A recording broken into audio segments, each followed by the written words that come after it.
Welcome to The Explainer. Today, we're getting into something that so many of us feel deep down, but, we maybe just don't quite have the words for it. We're talking about the really powerful, often totally unchosen roles that we get cast in inside our own families. It's a super fascinating, structured look at family dynamics. So let's get focused, set the stage, and decode the script. Okay, let's dive into this. I want you to think about your own family dynamic for a second. Have you ever felt like you were, just playing a part? Maybe you were the rebel, always stirring things up, or the peacemaker, desperately trying to keep things calm.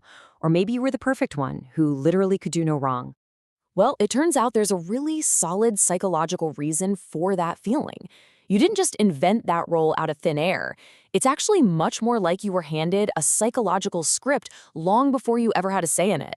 It's like you were completely pulled into a theatrical play that was already in motion the very day you were born.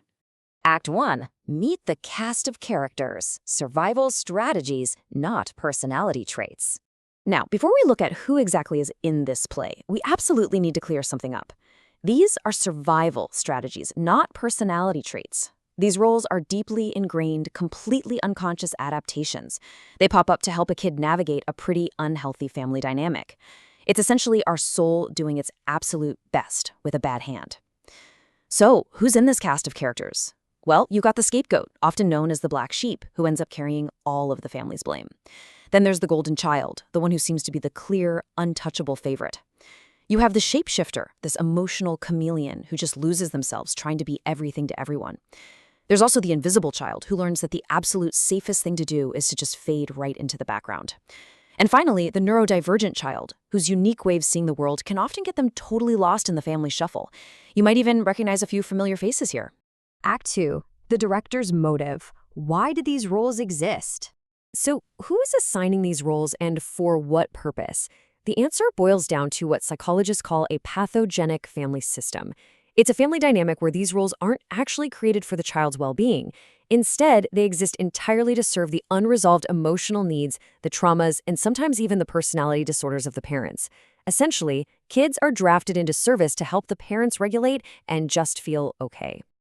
And this brilliantly illustrates what drives this unhealthy system. Let's contrast two of the most famous roles. On one side, you have the scapegoat. This is often a natural truth teller who pushes back against the dysfunction and as a result absorbs all of the family's projected shame. On the complete opposite side, the golden child. A compliant people pleaser who simply mirrors what the parents desperately need to see, thereby absorbing all of their projected hopes. These are two totally different survival paths happening within the exact same system. Act 3. The tragic arc, the hidden cost of compliance. Make no mistake, this script is deeply damaging, and every single character pays a profound, often completely invisible price. For example, our source shares this absolutely heartbreaking anecdote about a teenager standing at a food court.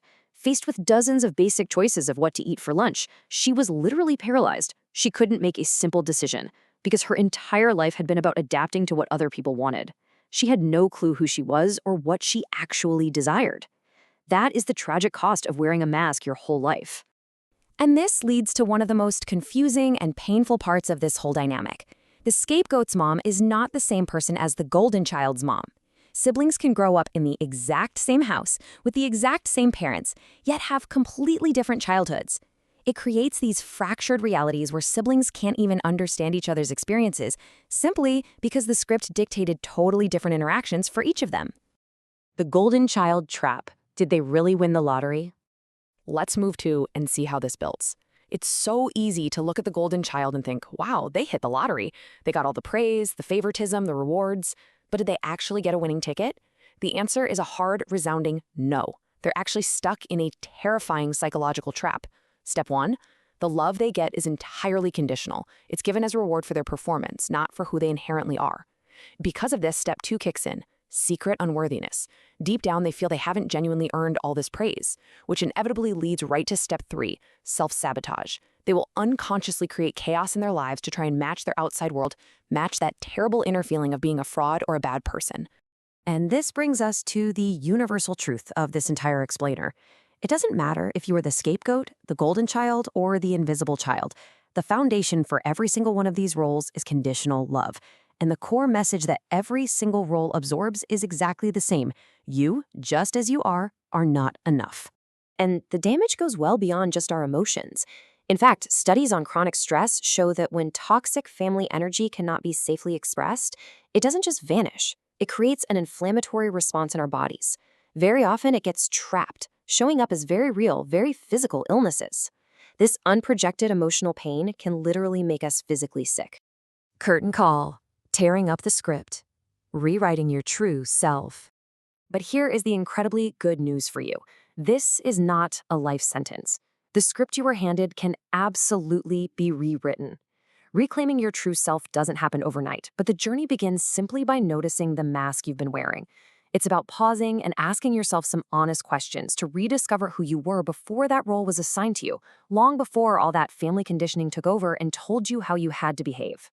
So, the crucial point is, how do we actually execute this in our daily lives? We have 3 actionable steps here. Step 1, name your role. Were you the hero, the troublemaker, the quiet one? Identify your part without any judgment whatsoever. Step 2, notice how it shaped your beliefs. If you were the perfect one, how did that warp your relationship with failure? How did your role impact your inner self-worth? And step 3, release the mask. Consciously decide what it looks like to just set that heavy costume down in your daily life.